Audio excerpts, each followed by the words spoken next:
How many of you guys are familiar with that? You guys know what that is? That's a craps table layout, right? You've heard you if you. I know a lot of people play the uh, uh, uh, machines and at these various casinos and so on and so forth. And you always see these table games there. This is one of the table games. It's called craps. It's based on the result of throwing 2 die. Okay, so we're going to talk about probability and independent events because that's mostly what we're going to be looking at today is this idea of independent events. So let's talk about what an independent event is. If I flip a coin, it may come up heads or tails.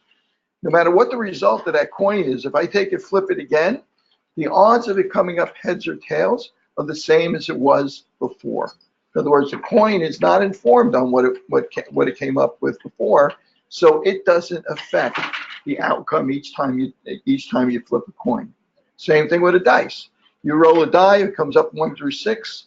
You roll it again, it comes up 1 through 6. The odds of it coming up 1, 2, 3, 4, 5, or 6 are all the same because the faces of the die are the same, the numbers are the same. And that die doesn't know what it came up with last time, so each time you roll it is an independent event. It's not influenced by past events or by future events.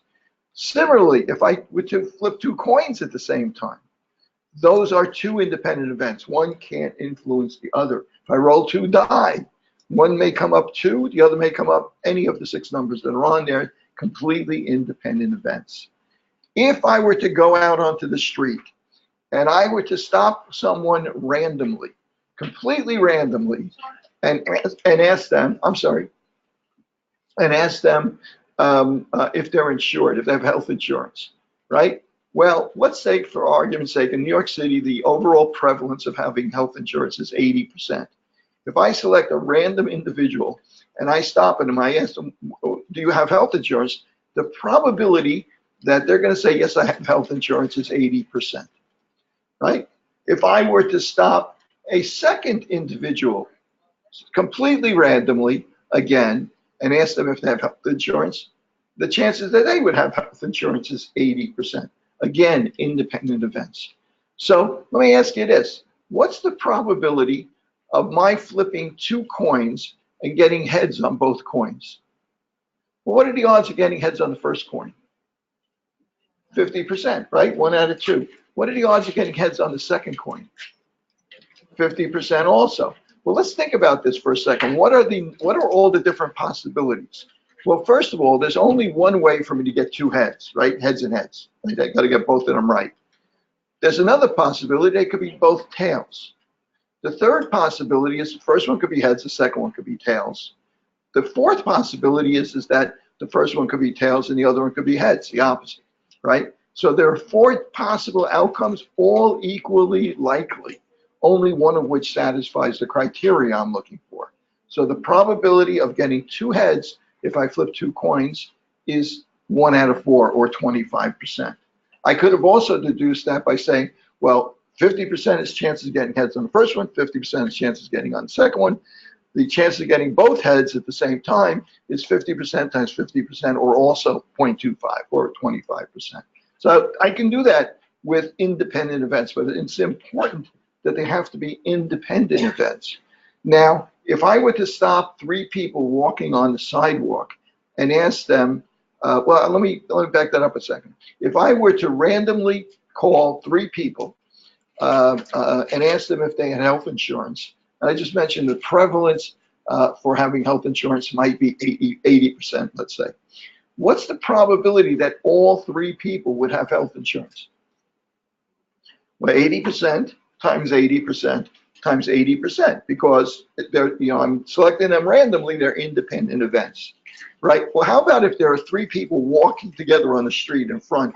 I stop those 3 people and I ask them, do you have health insurance? What's the probability? Before it was 0.8 times 0.8 times 0.8, 0.64. What does it come out to? Anybody want to calculate that for me? And 80% of 64 is what, 48? Something like that. 48% getting all 3 people. 0.8 times 0.8 times 0.8. right? Now I stop 3 people that are together walking on the street and ask them if they have health insurance. Are those 3 people now independent events? Right? Well, they're not. I didn't select them randomly. They're walking together. They could be part of a family. And very often, if one person in the family has health insurance, for instance, the breadwinner, then everybody has health insurance. So that's no longer a random event. That gets complicated, right? Also, similarly, things that can get complicated is what's the I'll give you an example. What's the probability of my flipping a coin and get heads 10 times in a row? I'm not going to ask you to calculate it, but since they're all independent events, it's going to be 0.5 times 0.5 times 0.5 times 0.5. In other words, 0.5 to the 10th power, right? Because they're independent events. Well, what's the probability of my flipping a coin and getting exactly 4 out of 10 heads? Whoa, that gets a little complicated now, right? There's a lot of ways that can happen. I could get heads, heads, heads, tails, heads, heads, and all the rest tails. I could get heads, tails, heads, tails, heads, tails, tails, tails, tails, tails, right? So there's many, many ways that can happen. That gets very complicated. We're going to stay away from that for now, right? We're going to just look at these simple possible outcomes. So I'm looking at this table here, this craps table, and there are many bets on here that are kind of complicated. They take multiple rows. You hear people yelling and screaming when they're at the craps table and so on and so forth. One of the things that they yell is yo. Anybody know what yo means at a craps? Nobody here knows what yo means at a craps table. No one knows? Right? Yo means 11, right? 11 is a popular roll on a craps table. Can anybody see here why 11 is a popular roll on a craps? Oh my goodness, what happened there? Whoa. You guys got to warn me about this stuff. There you go. That's better, right? Anybody tell me why 11 is a popular roll on a craps table here? Here's 11. What do you see on 11? Pays off 16 to 1, right? It's a popular roll because you get a lot of money if you win with it. That's called a one roll bet. If you put your chip down there, it only exists for one roll, right? So now 16 to 1. That's pretty good. But what are the odds of 11 actually coming up, right, on a single roll? Okay, so let's take a look at another chart.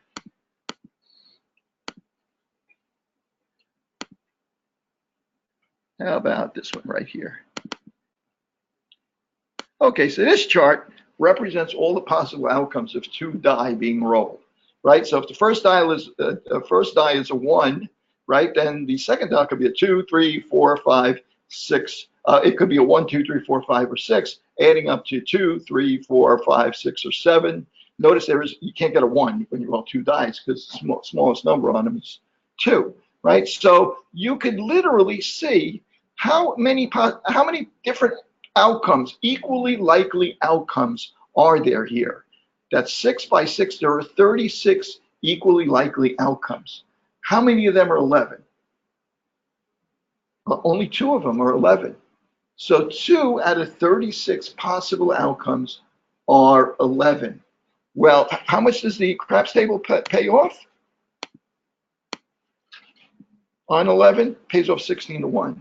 The odds of it coming up are 18 to 1. The probability it will, the odds of it actually coming up are 18 to 1. The actual payoff is only 16 to 1. That's a big advantage for the house. So a lot of these bets here that have large odds are ones that really the house makes a lot of money on, because even though they pay off a lot, they don't pay off very often. They certainly don't pay off as often as they should to make the odds even for the house and for you. So one of the things, if you're a gambler, that you learn how to do is to figure out what the odds are and bet the places here that are most likely odds. So I'm going to put the craps table away. And life is like a craps table. I mean, you get sick, you don't get sick, you take a test. Is the test right? Is the test wrong? It's one thing to roll die, but there's a lot of similarities between what happens at the craps table and what happens in real life to real people. Right, so we're going to start to examine that and examine what these probabilities mean. So I'm going to start off with this first one, which I think I kind of introduced already. Okay, Probability that a person is insured is 80%.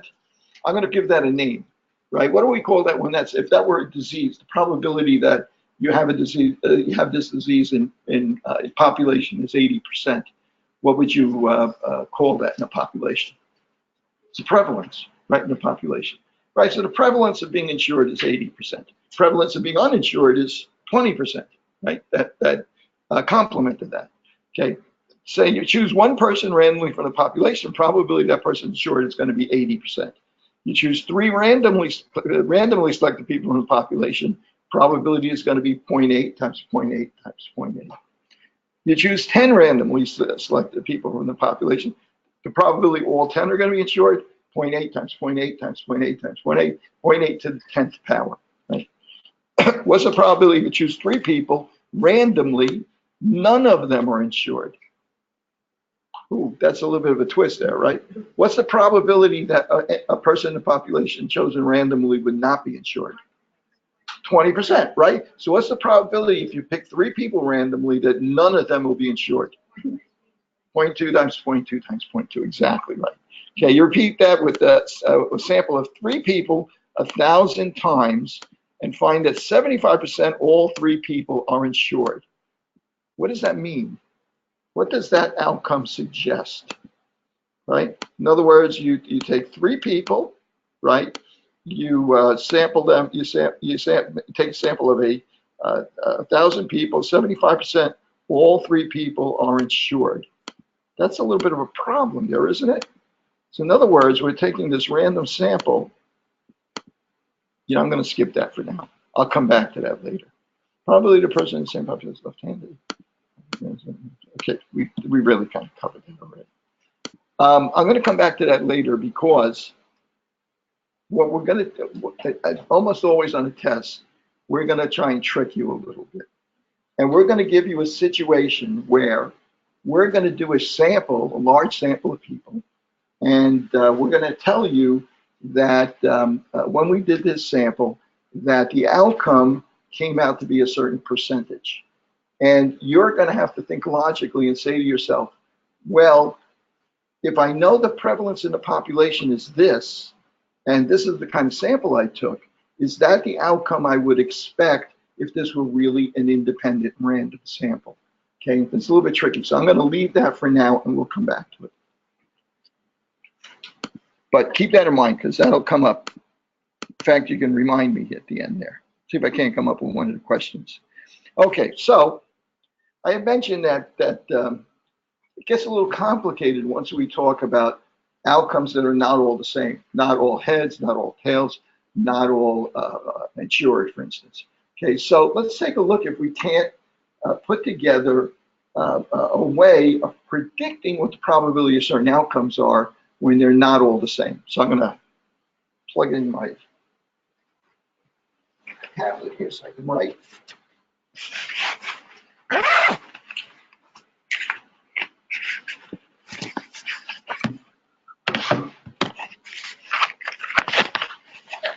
Okay, so for instance, probability at all the coin toss 3 times, all 3 heads, is going to be 0.5 times 0.5 times 0.5. Probability all are going to be tails are going to be 0.5 times 0.5 times 0.5. Probability that after 3 tosses, you have exactly 1 tail and 2 heads, or 2 tails and 1 head. Okay, so we'll figure that out. Anybody know what that probability is going to be ahead of time? Anybody guess? We're going to figure out a way to predict this.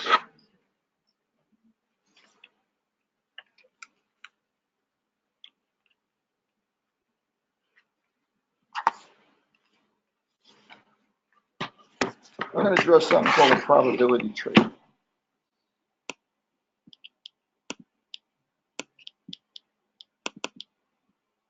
Okay.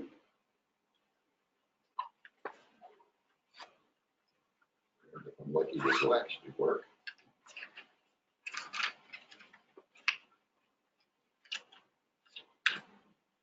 Okay, let's see if it works first time. I think it might actually work.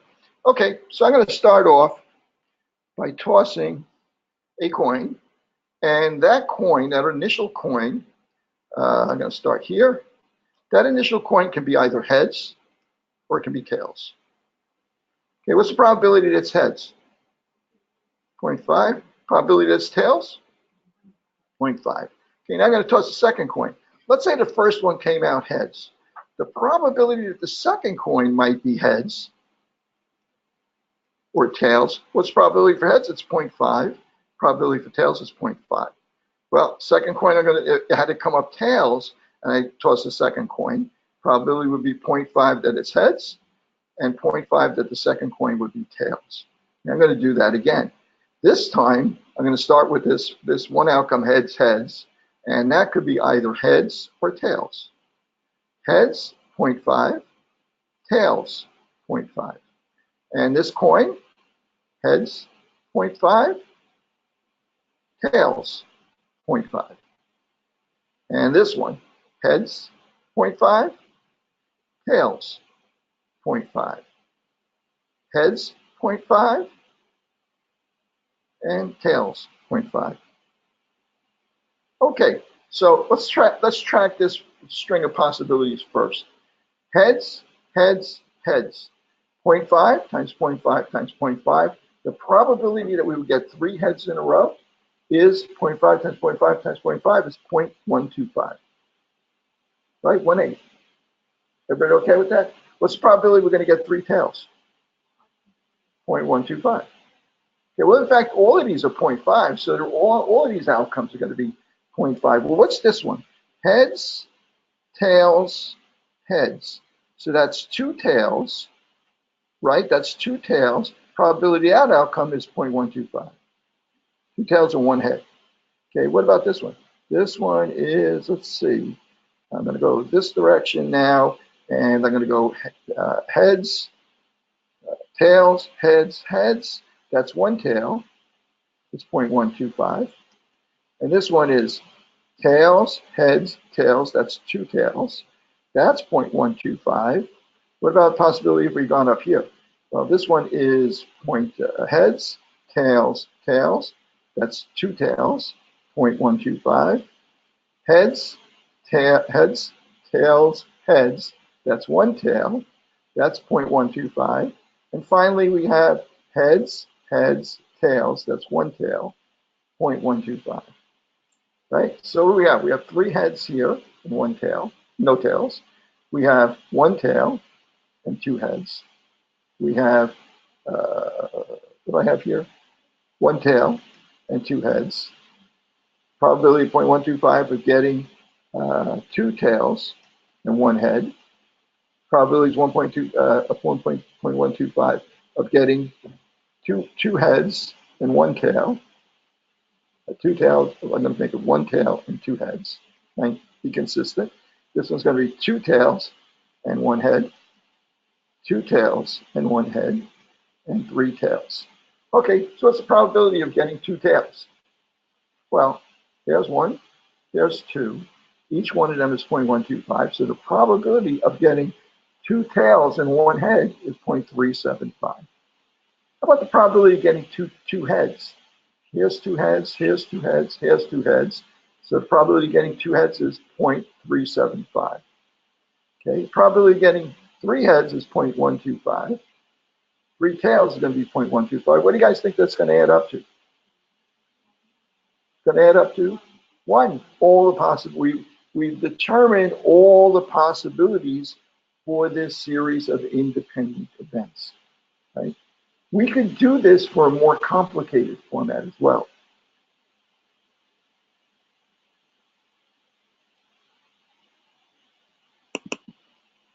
Okay.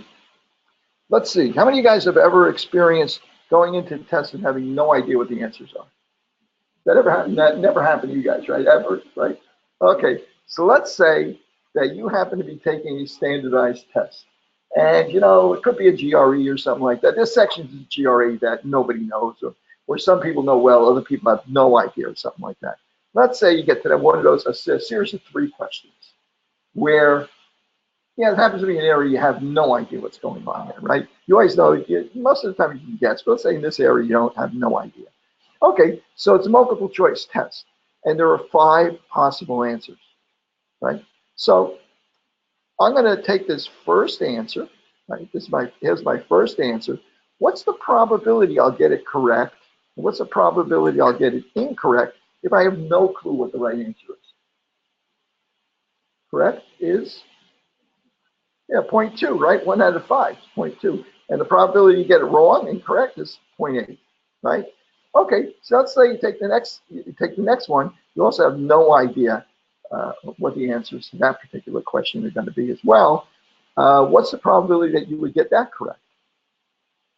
0.2, or incorrect, would be, again, assuming that you have no idea what's going on in this test. And the same thing with if you had gotten the first one wrong, the probability you get the second one wrong, correct, is 0.2, that it would be correct, and 0.2, that it would be incorrect. Or 0.8, that it would be incorrect.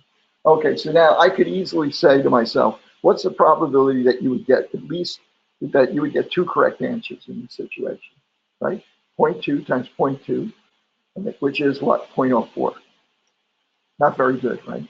Okay. What's the probability you get 2 incorrect, right? 0.8 times 0.8, or 0.64. What's the probability you would get 1 correct and 1 incorrect? 0.2 times 0.8, or 0.16. What's the probability you would get 1 incorrect and the second one correct? 0.16. Again, all the possibilities. I would normally do a third row, but I'm going to write it. I can see already it's going to be a mess. I'm going to run out of paper. I'm not going to bother. Again, what are these all going to add up to? 1. Exactly right. Exactly 1. So now let's say that that you had some sort of inkling. You were able to eliminate one of the possible answers on out of these 5 possible ones on the second question. Well, then your chances of going up go up from 0.2 to 0.4, and your chances of being wrong go down to 0.6, right? So you can alter that a bit, right? So we can use this probability tree to predict outcomes where they're not all the same outcome, right? Remember, we can just use the multiplication rule when we're talking about all the same outcome. Right? We can use the probability tree when we're interested in what's probability we get 6 out of 7 questions, right? Given these various probabilities and so on and so forth. It's tedious. Later on, we're going to learn something about something called a binomial distribution. And it deals with these kind of outcomes where there are 2 possibilities, either yes or no, disease, not disease, correct, incorrect, and so on and so forth. And we're going to be learning a series of formulas that'll help us work these kinds of probabilities out without having to, draw pictures and stuff like that here. Okay, so let's move on from that. So again, the important thing here is understanding how, when we're dealing with something that are independent, when things, outcomes that are independent, and how to apply those rules. Okay, so I'm going to go up to another table here. And again, I'm going to be looking at probabilities here and independence. Okay, so here is, sometimes we call these kind of tables contingency tables or crosstabs and so on and so forth. We're going to just call it a table, right? A data table. A lot of times we're going to be organizing data into tables like this. And what I'm going to ask you here is, can you tell me if one random person is selected? By the way, this is the population of the United States 20 years ago or something like that. Everybody 18 years and older. This is in millions, although it doesn't really matter if it's, as far as we're concerned, whether it's millions or individuals or whatever. Yeah, we're going to randomly select one person from the population, from this population. What's the probability that this person is divorced? Okay, well, let's take a look at this. How many people are in this population? 234 million people, right? How many people in this population are divorced? Right, okay, so that's pretty straightforward, right? It's 21.7 over 214, which is roughly, I'm going to take a wild guess, 10%, right? Maybe a little more than, tiny bit more, 10.1%, let's say. 0.101, right? Described it as a proportion. Right? Okay, next question. What's the probability that that person who's divorced happens to be male? Okay, so now we're going to start thinking about this, right? Now, we're only looking at people in this population that are divorced. What's the probability that person is male? 9 out of 21.7, right? So the probability that the person that's divorced is male is about one, I guess, a little less than 1/3, 40% or something like that. Okay. Okay. What's the probability that that person is both a male and a widower? I randomly select a person, and what's the probability that person is male and a widower? See, male and a widower. How many people are males and widowers here? Only 2.7 million out of 214 million, right? So only about 1% of people in the United States who are widowers are male. Okay. Given that the person randomly selected person is a male, what's the probability that he's married? Given that he's male, what's the probability that he's married? Anyone want to give me an idea of what that would be? That would be 63.5 over what? Over 104 or over 234? It's over 104, right? Because we place the condition on this probability. Given that he's male, given that we're assuming that we're only dealing with males, right? We're only going to work with the top row there. So what's the probability that we would select someone who's a male who's married randomly? 63 million, given that we're only selecting males, 63.5 million out of 104, about 63%, right? 0.63. What kind of probability is that? That's a conditional probability. What's the probability that this person is married given that he's male? Given the conditions before that, given the condition that he's male, what's the probability that he's married? That's a conditional probability. That's what Bayes' theorem is all about. That's what we're going to be talking about, positive predictive value and so on and so forth. This is a simple example of that, right? So we can actually, talk about conditional probabilities even on this chart. For instance, what's the probability that a person is let's see. What's the probability that a person is let me think about this.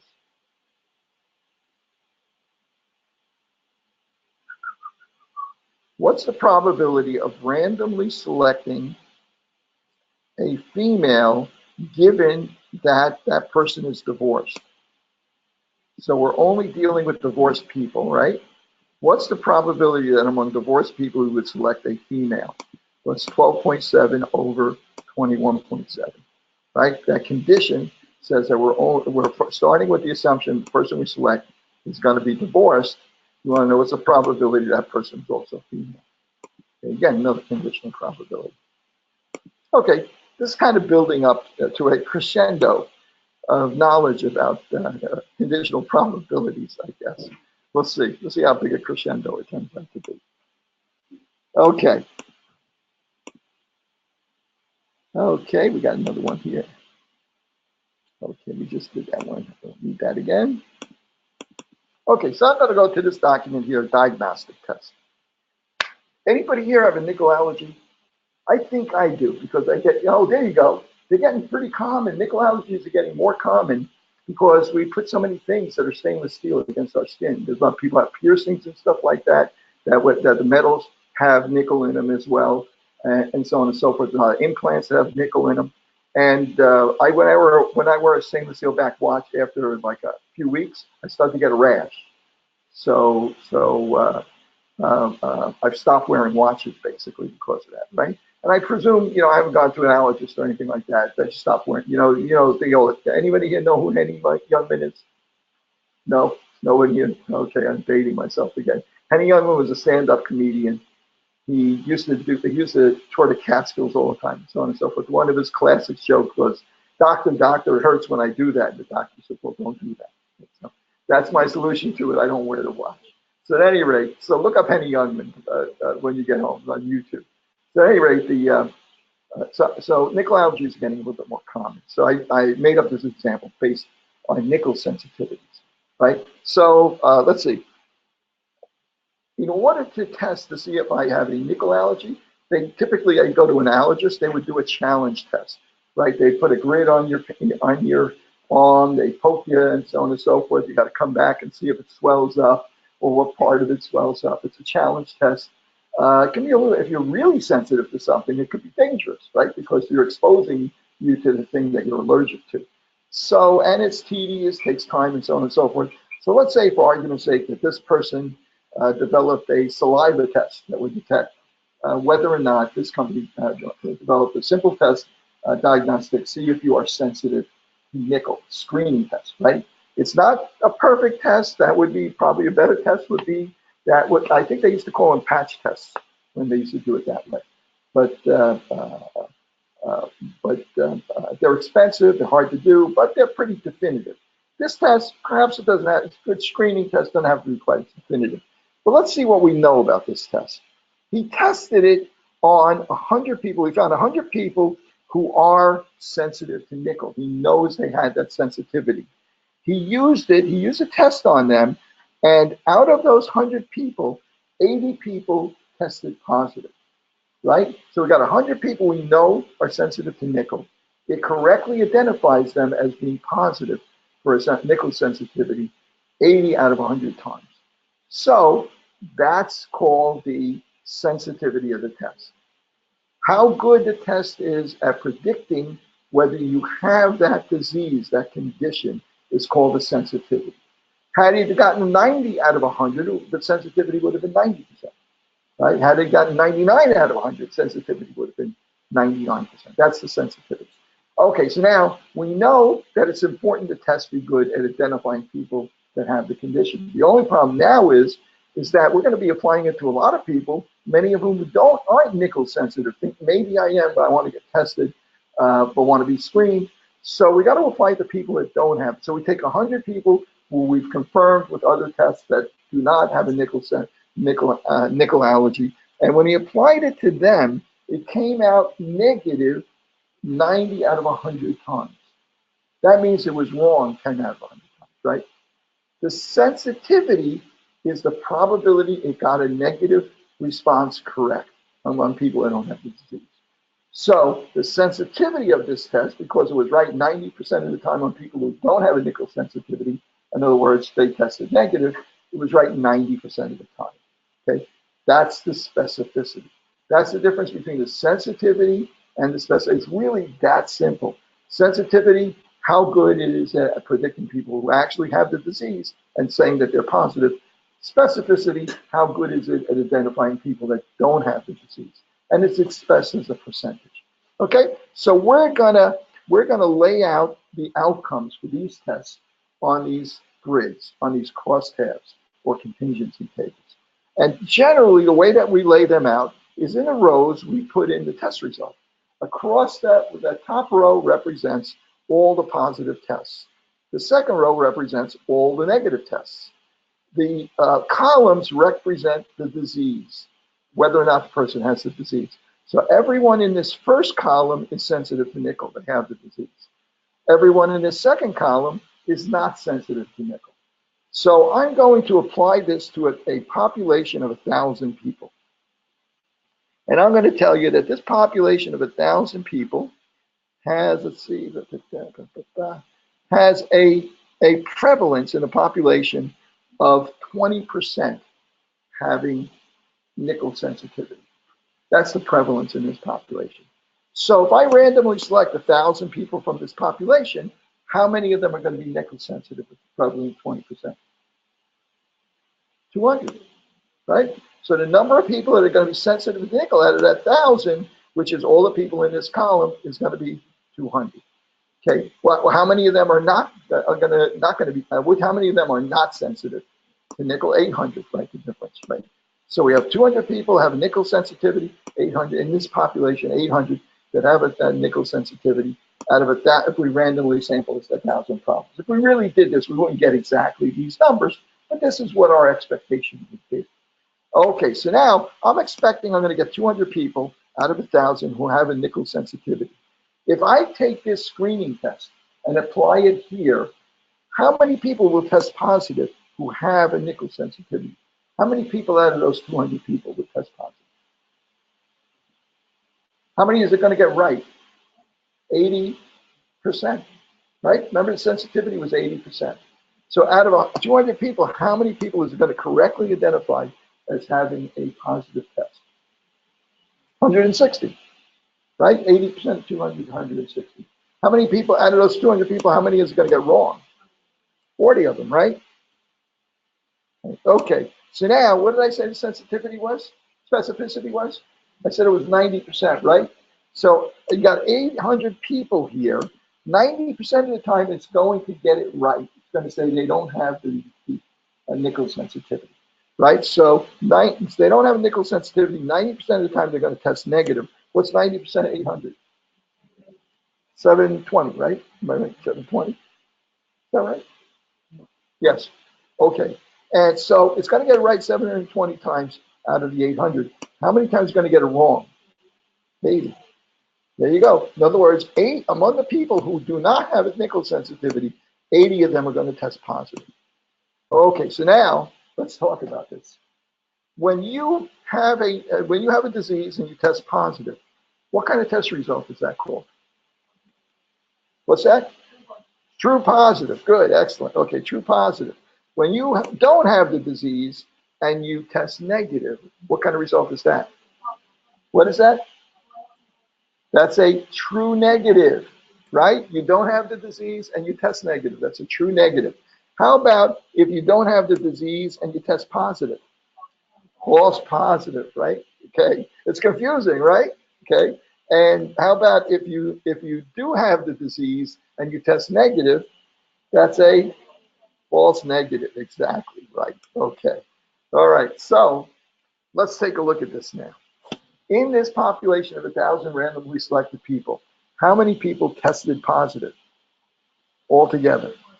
240. How many people tested negative? 760, right? Okay. So now, if you're one of these 1,000 people that went to the doctor and got screened using this test for nickel sensitivity, you say, oh, the doctor says you tested positive. What's the probability you really are negative, have a nickel sensitivity? Well, out of the 240 people that tested positive, how many of them actually have the disease? 160. So 160 out of 240 people tested positive that have the disease. That's the positive predictive value. Okay, so I'm going to put this down here. Positive predictive value is equal to 240, 160 over 240. Okay, what is that? That's the total positives, the true positives over all the positives, true positives plus false positives for 240. While we're at it, let's take a look at another thing. How many people tested negative? 760. Well, if you tested negative, what's the probability that you're really negative? Well, that's going to be 720 out of 760, right? So the negative predictive value is the true negatives, which were, how much was that again? 720? 720 over the total number of negatives, including the false negatives, is 760. Okay, and what is that? Anybody want to do that for me? Got a calculator handy? Yes.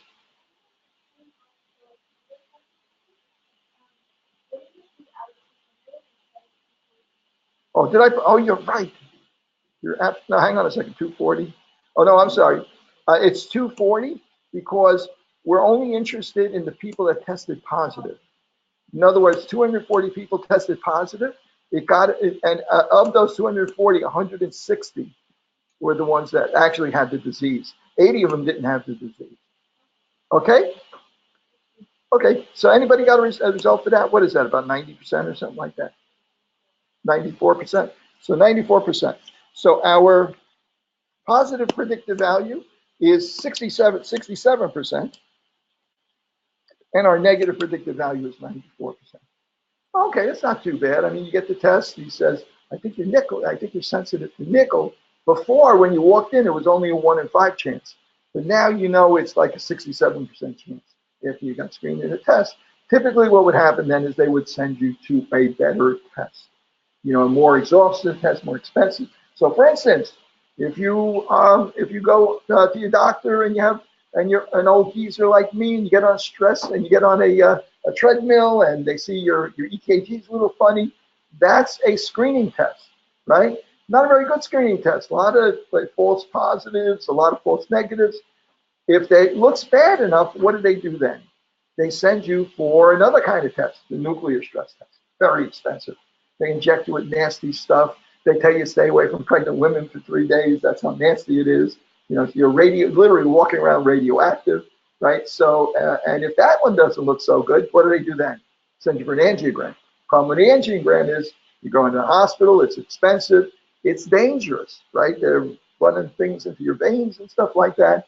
And there's a certain number of fatalities associated with angiograms. So that's a very low percentage, but it does happen, right? So it's a much more invasive test. That's why screening tests are done, right? So screening tests have a place. They're important places.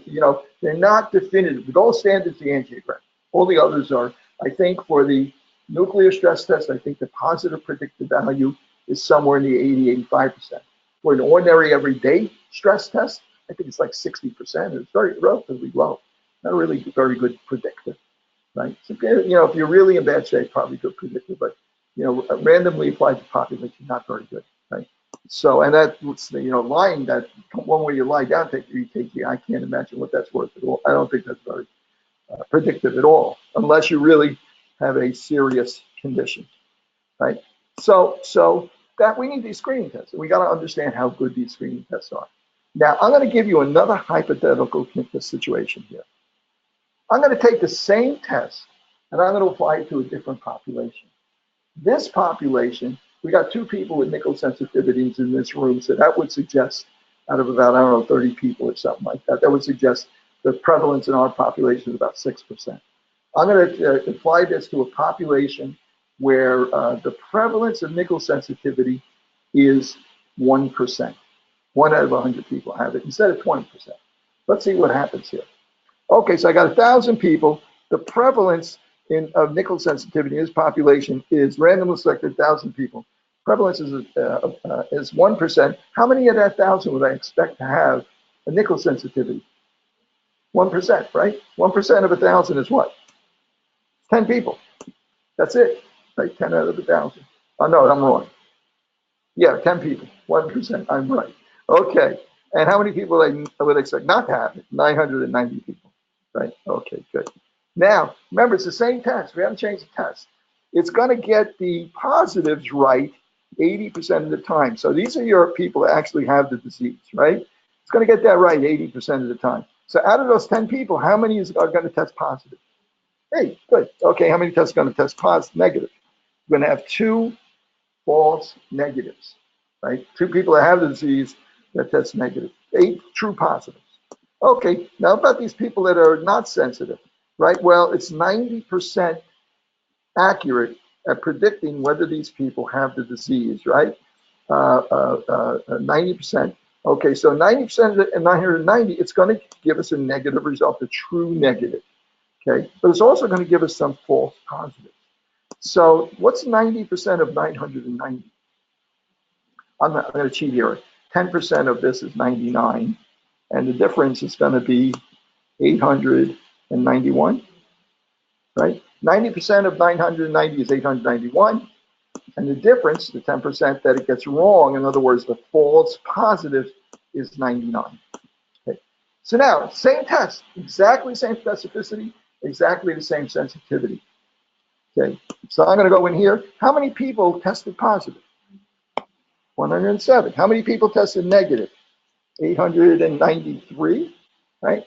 Okay, so now what's the positive predictive value of this test? How many people tested are true positives? 8. Out of how many total positives, including true positives and false positives? 107. So what's the positive predictive value of this test? Okay, it's 8 over 107. I'm going to say that's about 7%. I'm not going to actually calculate it, about 7%. Same test. What was it before? 67%. Now it's 7%. In other words, you test positive, 93% of the time you don't have the disease. That's a problem, right? Anybody think of a test where that happens? Right? How about pap smears? Right? What's the frequency of uterine cancer among the entire population at a given moment? What's the prevalence? Pretty low, right? At any given moment, the number of women that actually have cancer is relatively low. If you test the entire population with a test that only has a sensitivity of 80% and a specificity of 90%, what's going to happen? You're going to get a lot of false positives. What about mammograms? A lot of false positives, right? Same deal. How about with males? How about PSAs? And you know what PSAs are, right? Protein-specific antigens.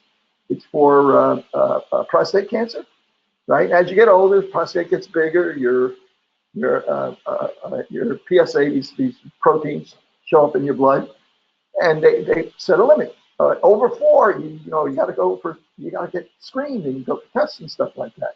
However, they found that it's not a very good screening test because when you apply it to an entire population, you're including all those people that have other reasons why they get their PSA is going up, like benign prostate disease, right? So you're getting a lot of false positives. So when the screening test first started getting popular, they did a lot of additional biopsies and so on and so forth.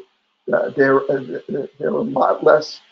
They're a lot more careful nowadays about assuming that a high PSA test necessarily means cancer, right? So same thing, you screen a large population, and that's why you constantly hear about this back and forth about insurance companies saying, well, gee, we don't want to pay for mammograms unless a woman is over a certain age or has these other conditions and so on and so forth. Well, why is it that they don't want to pay for the mammograms? No, because their actuarial table suggests, well, you're going to get so many false positives, and those have to be followed up with really expensive invasive tests. It's certainly better for the insurance company if we set a limit on that so that the prevalence of disease is a little bit higher and the screening tests are much more effective. And not only save money, but you avoid a lot of women having invasive procedures that they didn't need, right? So there's a balance between those two. Right? Insurance company is going to go one direction, doctors usually going to go the other, patient's going to go all the way the other direction. Doctors usually are kind of somewhere in the middle, with that kind of stuff. But you can probably come up with a lot of tests on your own where this is the case. Okay, so what did we just learn here? This is what Levi was really trying to emphasize. He was trying to emphasize that the positive predictive value of a test is the most important number that you're looking at here. Because that's what tells you when you test positive, how likely is it that you actually have the disease. And many of the most popular screening tests that you're going to come across, the positive predictive value of those tests are not great. So it's nice to know what they really are so you know what the impact of this and make a more educated judgment about how to proceed on. So how can we get the positive predictive value to be higher? What's causing the positive predictive value to be low? The problem is that when we have a low prevalence, we don't have a lot of people in the population have the disease. So we wind up with a lot of people who don't have the disease testing positive. So we need the sensitivity, the specificity of our test to be as high as possible. So we get fewer of these false positives. So the specificity is one thing. If you increase, let's say I were to make this test so that the sensitivity is 100%. The sensitivity is 100%. That would mean that you would get 10 positives and you would get no negatives, right? Then it's 10 out of 107.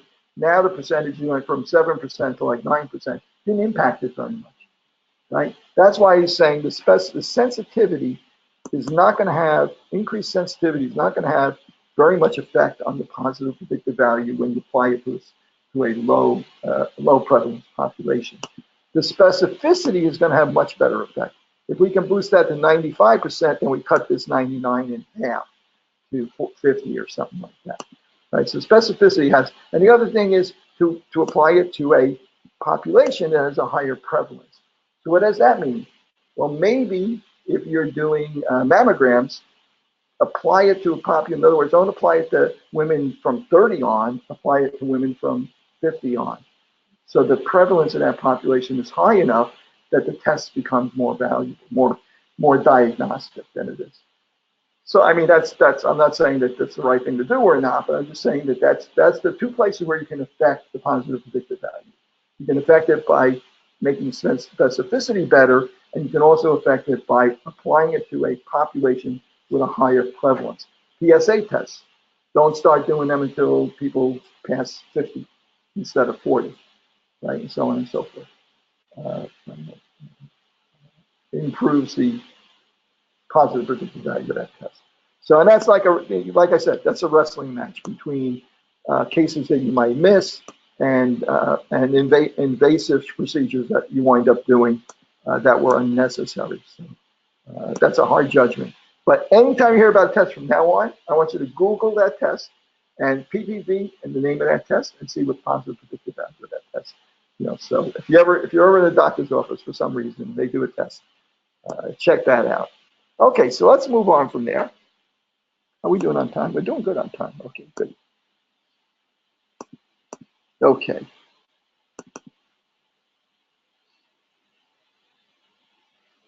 I don't want that one.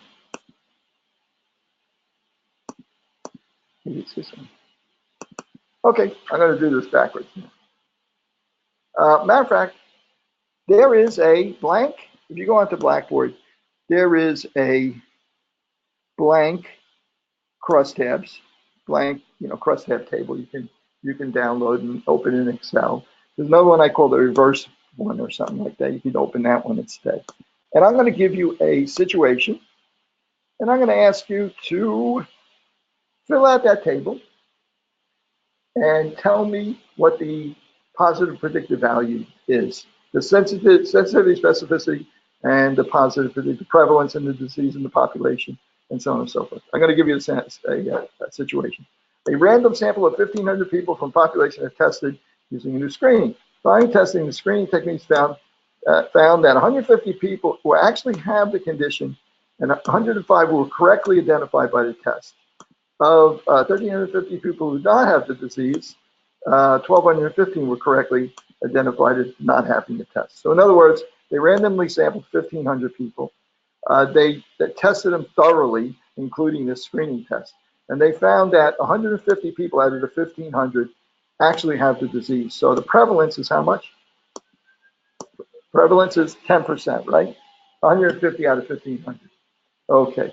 So out of the 150 people identified as having the disease, this diagnostic test correctly identified 150 of them. The true positives were 105 out of 150. And of the 1,350 people, the remainder that don't have the disease, 1,215 were correctly identified as not having the disease. Okay, so from that information, fill out this table. Okay, true positives, disease, no disease, test positive, test negative.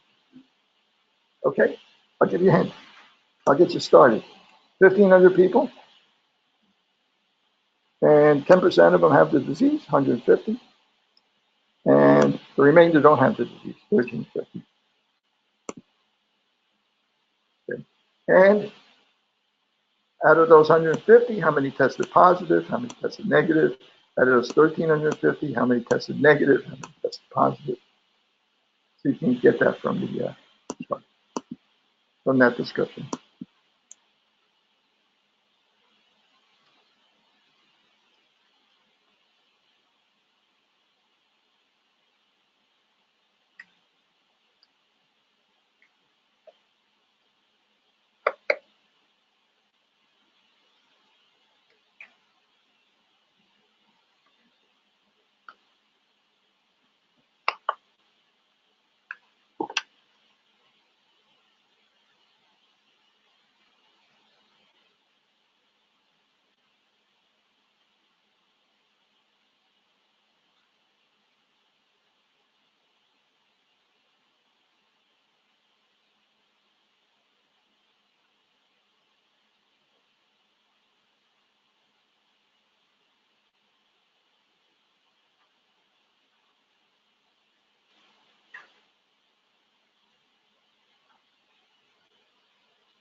I'll give you 2 minutes.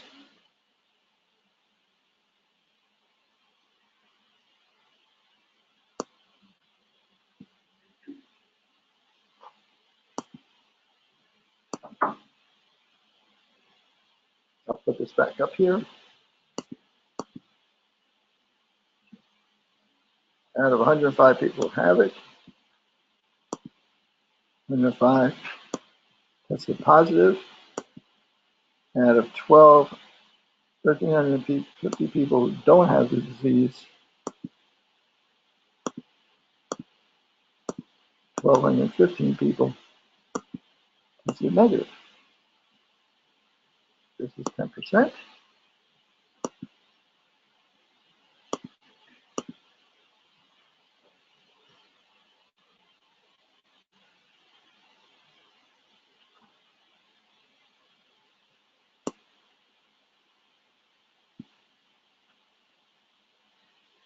They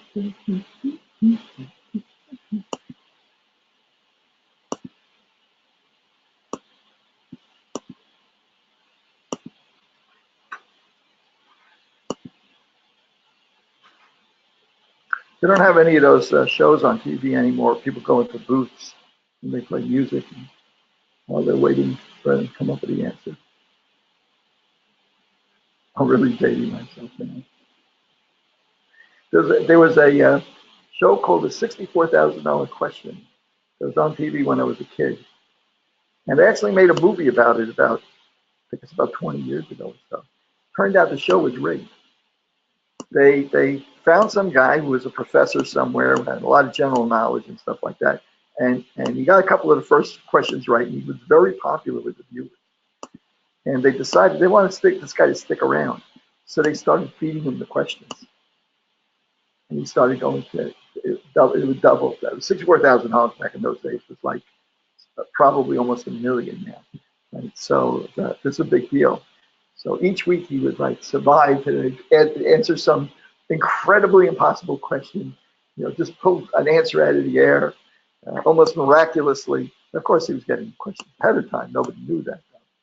And they eventually got caught. I don't know exactly how they got caught. Like I said, they made a whole movie about it. And since then, you see nothing but true stuff on TV. Okay, so I'm gonna help you out here now.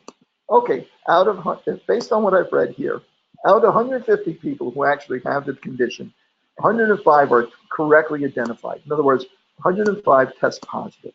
So this is going to be 105. That means that how many false negatives are there? There's going to be 45 false negatives. Out of the 1,350 people that don't have the disease, how many of them test negative? Correctly test negative, 1,215. 1,215. You guys okay with that? I hear a little mumbling about that. Yes? Okay. That leaves how many people who are false positives? Yeah, it's this minus this. I don't have to think if I do this. 135. Okay, so how many total people do we have test positive? Oops. 240. Okay, how many total people do we have test negative? 55. Okay, so what is my sensitivity for this test? My sensitivity is 105 out of 150, right? 70%. Sensitivity is 70%. What's my specificity? My specificity is got to write 1,215 times out of 1,350 people that don't have the disease. Okay, 90% is my specificity. Now, what is my positive predictive value? Okay, how many people tested positive? Right? 240 people tested positive. How many of those 240 people who test positive really have the disease? 105. So it's 105 divided by 240. Okay, what about our negative predictive value? What's our negative predictive value? The negative predictive value is the number of people that tested negative and indeed did not have the disease. These are my true negatives over my total negatives. Now you can go back and look at that formula. True positives over true positives plus false positives, true negatives over true negatives plus false negatives for those two values. So our positive predicted value is 44%. Our negative predicted value is 97%. Okay, so now we're going to relate this to what is this idea? What is this idea of sensitivity? What a positive predictive value? What does that really mean? What we're really saying when we say positive predictive value is we're asking you what's the probability that you have the disease. I'm going to use this thing called a pipe. This straight up and down line. Programmers use that a lot. They call that a pipe. Okay. In some computer languages, it means to move data from one spot to another, to duplicate data or something like that. Okay. So the positive predictive value, the probability you have the disease, given that you have tested positive. So what is positive predictive value? It's a conditional probability. The probability you have the disease given that you tested positive. That's classical conditional probability. You only care about the people who test positive. What's the probability you have the disease if you're in that group? Right? Conditional probability. Okay, so we're going to take one more look at this. Is there a hand back? I saw it. Yes. I closed it there. The total negatives were, I'm sorry, did I get it wrong? I got it wrong? Oh, no. I'm sorry about that. The total, so if I would do it here, it would be the negative predictive value would be, it got it right 1,215 times. That's true negatives over true negatives plus false negatives, which would be 1215 plus, I guess it would be whatever was at 45, 1215 plus 45, whatever that number comes out to be, right? So that's what it should have been. Unfortunately, I closed that file, so I can't open it again. I didn't save it, I don't think. No, I didn't save it, unfortunately. Is that right? Does that answer your question? Okay, good.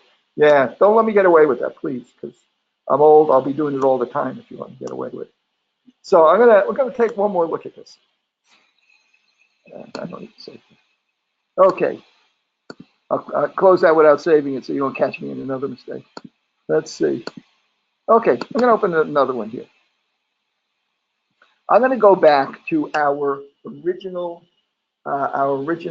example with the nickel sensitivity, which was, I think I had 1,000 here, and 200 here for the prevalence, 800, 80%, I think 160. This was 40. This was 80, and this was 720, and this added up to 240, and this was 760. And my positive predicted value is equal to 160 over the total number of positives, including the false positives, which was 240. Okay, 67%.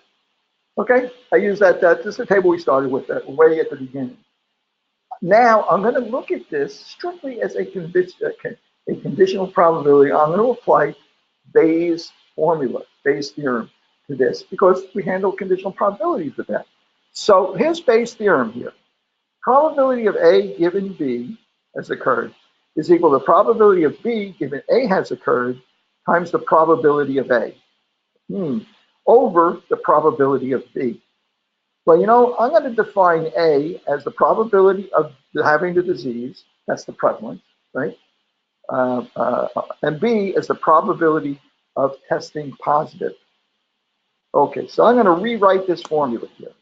This formula is going to be equal to the probability of B, which is testing positive, given that you have the disease,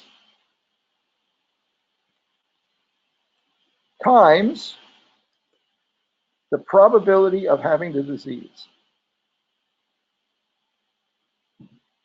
Okay, I'm going to put that over B, which is, what's B? B is the probability of testing positive. Okay? So I rearranged Bayes' formula into that. Well, let's take a closer look at this. Okay, so the positive predictive value, whoops, I don't know what that wants. Oh, I put that equal sign in there, it doesn't like that. I'm going to put space in front of it. Okay. Let's take a look at this. I didn't have the room here to put it underneath, but you can see this is underneath. This is the probability of B, which is testing positive. Okay, so now my positive predictive value, which is basically the probability I have the disease, right? Probability of A given B has occurred, you tested positive. That's my positive predictive value. That's what it's defined as. Except now I'm going to use these letters instead. Okay, so on top here, what is the probability that you test positive given you have the disease?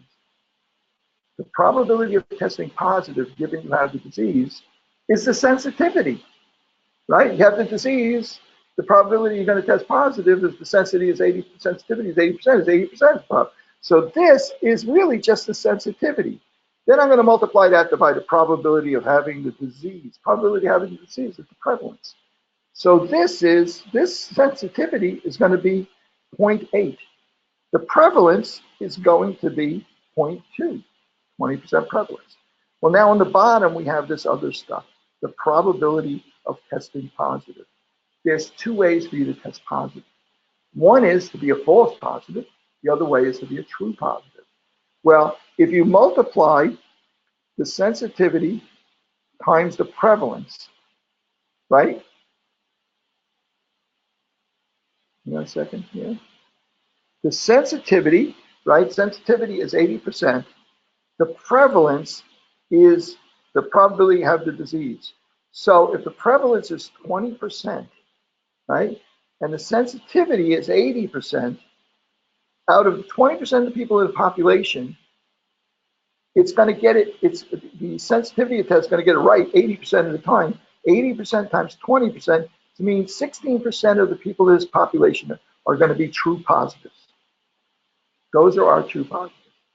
Well, that means that this part over here must be our false positives.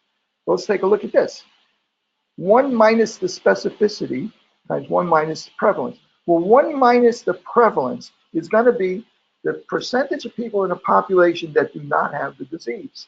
In other words, in this case, it was 80% of the people don't have the disease. This would be 80% times 1 minus the specificity.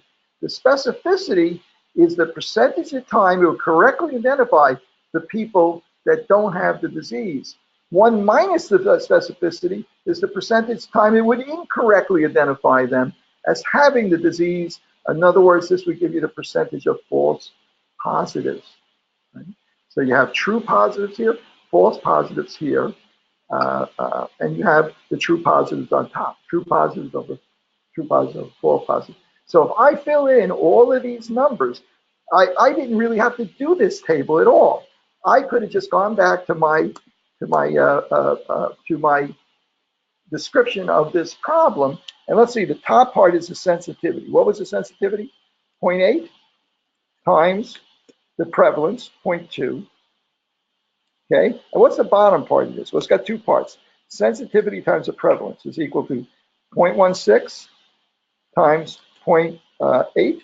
I'm sorry, 0.8 times 0.2. Right? Same as on the top because, it's just the true positives. True positives on top, true positives on the bottom. And this one is going to be equal to 1 minus the specificity, 90%, except 1 minus is going to be 0.1.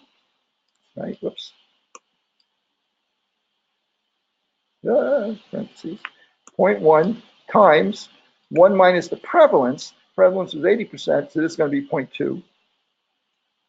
And that comes out to be 0.02. So now I got to add these together. If I got this right. Did I get that part right?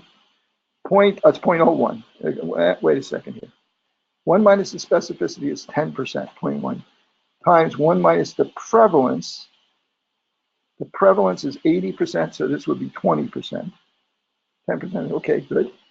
So this is going to be 0.16 divided by the sum of these two.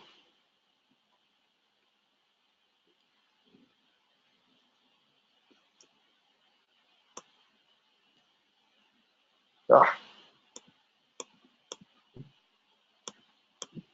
leave me alone. Sum of those two.